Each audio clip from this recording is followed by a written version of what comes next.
പാർട്ടിയിൽ പിണറായി ഒറ്റപ്പെടുന്നു. ഏറ്റവും പ്രധാനപ്പെട്ട ഒരു വിഷയമാണ് റൈറ്റ് സൈഡ് ചർച്ച ചെയ്യുന്നത്. ഐസൻ, നമ്മുടെ 10 വർഷക്കാലം പാർട്ടിയിൽ ഒരു തരത്തിലുമുള്ള ഒരു എതിരില്ലാത്ത ഒരു വ്യക്തിത്വമായിരുന്നു പിണറായി വിജയൻ. അതിന് കാരണം 2016 വന്ന് 2021 തെരഞ്ഞെടുപ്പിൽ തുടർഭരണം, കേരളത്തിൻ്റെ ചരിത്രത്തിലാദ്യമായി തുടർഭരണം CPM-ന് ലഭിച്ചു എന്നുള്ളതാണ് അതിൻ്റെ ഏറ്റവും വലിയതായിരുന്നു.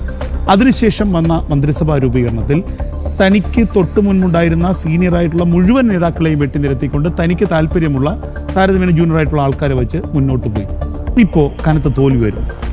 2021 പിണറായി സത്തെ പുകഴ്ത്തിയ അണികൾ തന്നെ 2026 പിണറായിയെ ഇകഴ്ത്തി പറയുകയും പിണറായിയെ തള്ളിപ്പറയുകയും ചെയ്യുന്നത് എന്തുകൊണ്ടാണ്? പിണറായിയുടെ കഴിവുകേട് കൊണ്ടാണ്. ഇപ്പോൾ നേരത്തെ പറഞ്ഞ വിഷയം എന്താണെന്നുണ്ടെങ്കിൽ ഭരണ തുടർച്ചയുണ്ടായപ്പോൾ മന്ത്രിമാരപ്പാടെ മാറി. അതൊരു വിഷയമായി ഉന്നയിച്ചല്ലോ. തീർച്ചയായും മന്ത്രിമാർക്ക് കഴിവില്ല എന്നും ഉന്നയിച്ചല്ലോ. അല്ല, കഴിവില്ല എന്നല്ല, മന്ത്രിമാരെ പണ്ടത്തെ അത്ര ശക്തമായി പ്രവർത്തിച്ചില്ല എന്നല്ലേ പറഞ്ഞത്? അങ്ങനെയല്ലേ പറഞ്ഞത്? എഗ്രി. അത് പറഞ്ഞതാണ് എഗ്രി ചെയ്തത്, അല്ലാതെ പറഞ്ഞത് വസ്തുതയാണെന്നല്ല. പറഞ്ഞത് ഞാൻ സമ്മതിക്കുന്നു. ചോദ്യം വരുന്നു, അടുത്ത ചോദ്യം. ഏത് വകുപ്പിലാണ്, ഏത് മന്ത്രിയാണ്? ഞാനൊരു കാര്യം വളരെ ലളിതമായി ചോദിക്കട്ടെ. വികസന പ്രവർത്തനങ്ങളെ ചൂണ്ടിക്കാണിക്കുക.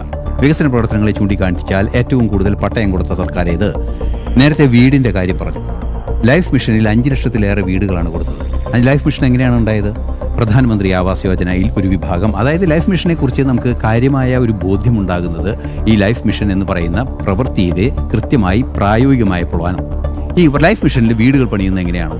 അത് പല ഫണ്ടുകൾ ചേർത്ത് 4 ലക്ഷമാക്കുന്നു. നിരവധി വീടുകൾ പണിയുന്നു. മര്യാദയ്ക്കുള്ള താമസിക്കാൻ സാധ്യമാകുന്ന വീടുകളല്ലേ? ആ വീടുകൾ പണിയാൻ സാധിച്ചല്ലോ.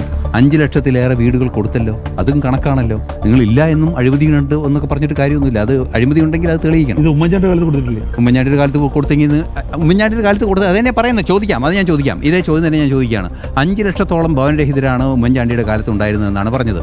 നിങ്ങൾ 4 ലക്ഷം വീട് കൊടുത്തു എന്ന് മുട്ടം നുണ നടന്നു പറഞ്ഞു. ഈ നടന്ന് പറഞ്ഞ മുട്ടം നുണ പ്രഖ്യാപിച്ചെങ്കിൽ ഈ 5 ലക്ഷം പേർക്ക് വീട് കൊടുത്തു എന്നുണ്ടെങ്കിൽ ഭവനരഹിതരില്ലാത്ത കേരളം എന്ന പ്രഖ്യാപനം നടത്താൻ നിങ്ങൾക്ക് പറ്റിയോ? പറ്റിയില്ല. പറ്റിയോ? ആര് പറ്റിയെന്ന് പറഞ്ഞു? ഇപ്പോഴും ഇല്ലല്ലോ. 5 ലക്ഷം വീട് കൊടുത്തു എന്നേ പറഞ്ഞിട്ടുള്ളൂ. 5 ലക്ഷം വീടിന്റെ കണക്കേ ഉള്ളൂ. 5 ലക്ഷത്തിലേറെ വീടിന്റെ കണക്കുകളേ ഉള്ളൂ. അല്ലാതെ 5 എവിടെ? ഇനി മറ്റേ വേറൊരു വിഷയം കൂടിയുണ്ട്, ഏറ്റവും ഗൗരവമേറിയൊരു വിഷയം. വികസന പ്രവർത്തനങ്ങളെ മറ്റൊരു ചോദ്യം കൂടി നമുക്ക് ചോദിക്കാം. അതിദാരിദ്ര്യമുക്തമായ കേരളം എന്ന് പറഞ്ഞ ആ വസ്തുത, അത് സത്യമാണോ നുണയാണോ? അതിദാരിദ്ര്യമുക്തമായത് നുണയാണോ? നുണയാണെങ്കിൽ ആ നുണ ഒരു വസ്തുതയാണ് എന്ന് ഞാനത് പറയുമ്പോൾ കൃത്യമായി കേൾക്കണം. അത് മാതൃകയാണ്, പ്രായോഗികമായ മാതൃകയാണ് എന്ന് എക്കണോമിക് സർവേയിൽ എങ്ങനെ വന്നു? നുണയാണെങ്കിൽ എക്കണോമിക് സർവേ ഞാൻ പറഞ്ഞ എക്കണോമിക് സർവേ ഏതെങ്കിലും പ്രൈവറ്റ് പാർട്ടിയുടെ എക്കണോമിക് സർവേ അല്ല. നിർമ്മല സീതാരാമൻ പാർലമെന്റിൽ സമർപ്പിച്ച എക്കണോമിക് സർവേയുടെ കഥ. നിർമ്മല സീതാരാമൻ പാർലമെന്റിൽ സമർപ്പിച്ച എക്കണോമിക് സർവേ റിപ്പോർട്ട് തെറ്റാണോ?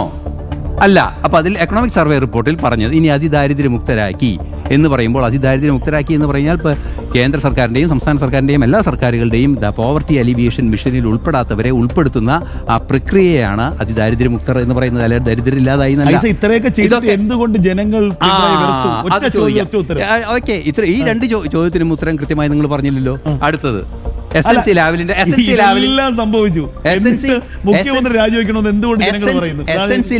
കേസിൽ അത് തന്നെയാണ് പറഞ്ഞുകൊണ്ട് വരുന്നത്. എസ്എൻസി ലാവലിന്റെ കേസിൽ അതും കൂടെ പറഞ്ഞിട്ട് പോവാം. നമുക്ക് വസ്തുതയല്ലേ പറയേണ്ടത്. വിജിലൻസ് കോർട്ടിൽ, തിരുവനന്തപുരം വിജിലൻസ് കോർട്ടിൽ എസ്എൻസി ലാവലിനെ ഡിസ്ചാർജ് ചെയ്തു. അത് ഹൈക്കോടതിയിൽ അത് വന്നപ്പോൾ ഹൈക്കോടതിയിലെ ജഡ്ജി പറഞ്ഞത് പിണറായി വിജയനെ തെരഞ്ഞുപിടിച്ച് പ്രതിയാക്കി എന്ന് പറഞ്ഞു. അതൊരു സത്യമാണ്. കോടതി രേഖയാണല്ലോ. ഞാൻ വെറുതെ വിളിച്ച് പറയുന്നത്. ഈ പുസ്തകത്തിൽ എഴുതി വെച്ചത്, ഈ സ്ക്രിബിൾ പാഡിൽ എഴുതി വെച്ച കഥയല്ലല്ലോ ഞാൻ ഈ പറയുന്നത്. കോടതി രേഖയാണല്ലോ. അത് കഴിഞ്ഞു. ഇപ്പോഴും പറഞ്ഞു നടക്കുന്നത് എസ്എൻസി ലാവലിൽ പറഞ്ഞു നടക്കട്ടെ. അതൊരു ദുഷ്പ്രചരണമല്ലേ? അതവിടെ ഇരിക്കട്ടെ. ദുഷ്പ്രചരണം പോട്ടെ. ദുഷ്പ്രചരണം എന്തായാലും കമ്മ്യൂണിസ്റ്റുകൾ കേൾക്കേണ്ട സാഹചര്യമൊക്കെ ഉണ്ടായിരുന്നു വരും. അത് രാഷ്ട്രീയത്തിൽ കേൾക്കേണ്ടി വരും. അത് അമ്പാടി രാഷ്ട്രീയത്തിൽ എത്തിയാലും കേൾക്കേണ്ടി വരും. ഞാൻ എന്നാലും കേൾക്കേണ്ടി വരും.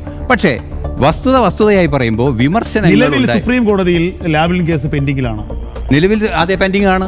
അപ്പീലാണ് പെൻഡിങ്ങിൽ. ഞാൻ ചോദിക്കട്ടെ, അപ്പീൽ പെൻഡിങ് ആണെങ്കിൽ അതിന് താഴെയുള്ള നിലനിൽക്കുന്ന വിധിയാണ് വിധി എന്ന നിയമപ്രശ്നങ്ങളും ഉണ്ടല്ലോ. ലാവലിൻ കേസ് അപ്പീൽ പെൻഡിംഗ് ആണല്ലോ. ലാവലിൻ കേസിൽ വിധി നിലവിലുണ്ടല്ലോ. വിധി നിലവിലുണ്ടല്ലോ. വിധി നിലവിലുണ്ട്. അതിനെതിരെയല്ലേ അപ്പീൽ വിധി പോയത്? നിലവിലുണ്ടാകുമ്പോൾ അപ്പീൽ പെൻഡിംഗ് ഉണ്ടാവും. വിധി നിലവിലുണ്ടെങ്കിൽ നിലവിലുള്ള അല്ല, വിധിയാണ് ഞാൻ വിധി. ചോദിക്കട്ടെ, നിങ്ങൾ ഈ പറയുന്നത് പോലെ ഇത്രത്തോളം സത്യസന്ധനും സുന്ദര അല്ലെന്ന് നിങ്ങൾ തെളിയിക്കൂ. എന്തിനാണ് പാർട്ടി തള്ളിക്കളയുന്നത്? അവിടെയാണ് ചോദ്യം. ഒരു തോൽവിയിൽ 5 അതാണ് ചോദ്യം. വർഷക്കാലം ആ പാർട്ടിയുടെ 10 വർഷക്കാലം നയിച്ച ശേഷം ഒരു തോൽവി. പിണറായി വിജയന് മാത്രം ഉത്തരവാദിത്തപ്പെട്ടതല്ല. അത് തന്നെയാണ് പാർട്ടിയുടെ നിലപാടായി പലരും പറഞ്ഞിട്ടുള്ളത്. പാർട്ടിയുടെ നേതൃത്വത്തിന്റെ ഭാഗത്തു നിന്ന് അതിന് മറുപടി ഉണ്ടാവും.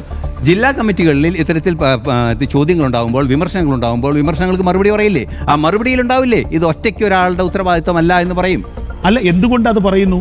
ഈ ഒറ്റയ്ക്കാണ് പറയട്ടെ, ഞാനാണ് നയിച്ചത്, ഒറ്റയ്ക്ക് നയിച്ചത്. നേരത്തെ ശ്യാം പറഞ്ഞതുപോലെ ഈ കാലഹരണപ്പെട്ട ഈ ഒരു പ്രത്യയശാസ്ത്രത്തെ ഇപ്പോൾ കോർപ്പറേറ്റ് വൽക്കരിച്ച് ഇത്രത്തോളം സമ്പന്നമായിട്ടുള്ള ഒരു സമ്പന്നമാക്കി മാറ്റിയത് പിണറായിയാണ്.